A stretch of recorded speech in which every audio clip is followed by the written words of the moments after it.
The Dusuline suggests, I take note, we will subsequently give you the local government areas. But I was just believing that, being those who have been here and very familiar with the environment, I just took it for granted that you're in picture. But that, again, is well noted.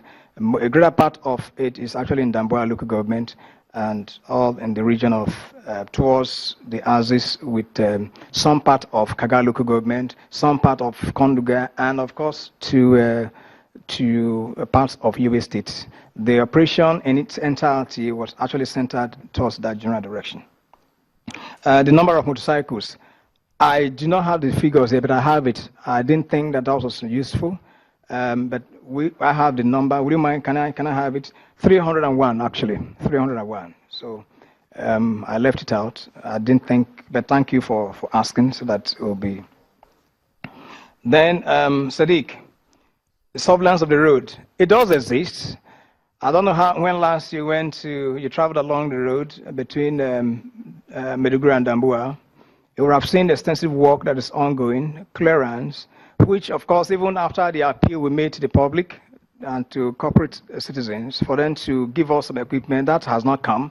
But of course, we've been able to make do with the little resources that we have to ensure that we clear the road, even though that is not our responsibility. But we think that to enhance the safety of commuters, we need to do that. That we are doing. For those of you who may have traveled in the last 2 weeks, you have seen a lot of extensive work that's on that road. And for those of you too who may have also traveled along the road to Bama, you will have seen that the road, you can even travel without any escort, with anybody following you. You will see right ahead of you, 500 meters, 800 meters, 1 kilometer ahead of you on both sides of the road, up to 50, in some cases 100 meters on both sides of the road. That is all from our efforts, all because we want to enhance the safety of lives and everyone that use that road. I don't know whether I've answered you. Now, for the Chikungudu operation, Memuna, the Chikungudu operation is not part of Operation Rankada. Okay, but again, individual operations, they have an end state. The whole essence of all the operations, individual operations we are conducting, either singly or jointly with the Multinational Joint Task Force, have an overall framework, overall end state, and which is to get the Boko Haram terrorists, to get rid of the Boko Haram terrorists wherever we find them.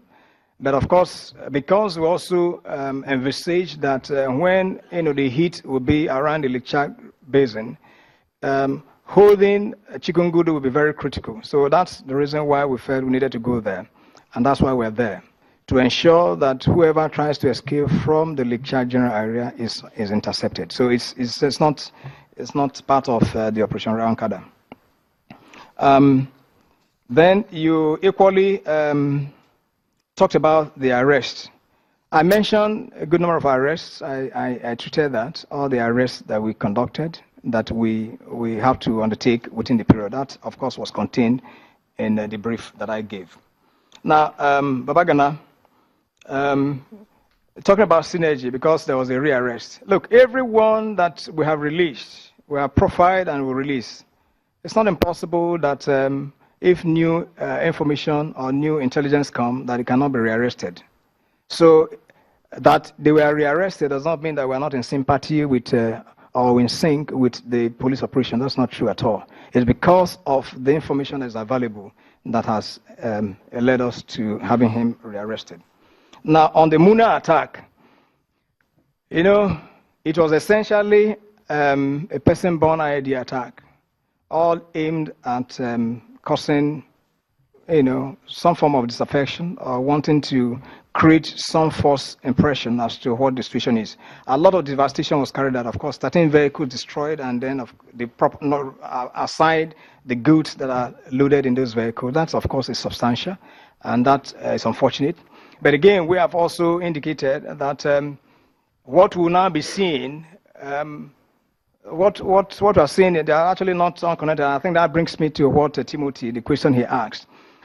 What we are witnessing is not strange. It's not strange in the sense that they are not unexpected. Why? Because if having them routed out of Sambisa, they are going to find, other safe havens. And so along the path, whatever comes their way, they're likely to attack. And I've also said that, look, they are not likely to, give up easily. Even though, of course, we are putting up a lot of pressure to ensure that other lines of operation, is enhanced for them to either give up or whatever it is. But since they have chosen the path to keep struggling, why not? That's the reason why you may find such attacks, going on.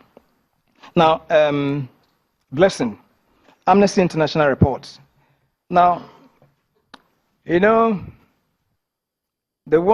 let me even zero in on the one that concerns me.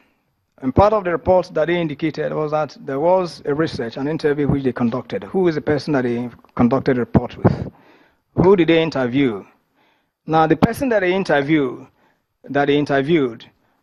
will it not surprise you if such a person possibly also toes the views and the line of the Boko Haram terrorists? Why can't they make that person available to you as an independent interviewer to interview such a person? So these are the issues. If you believe that because you made a report 2 years back,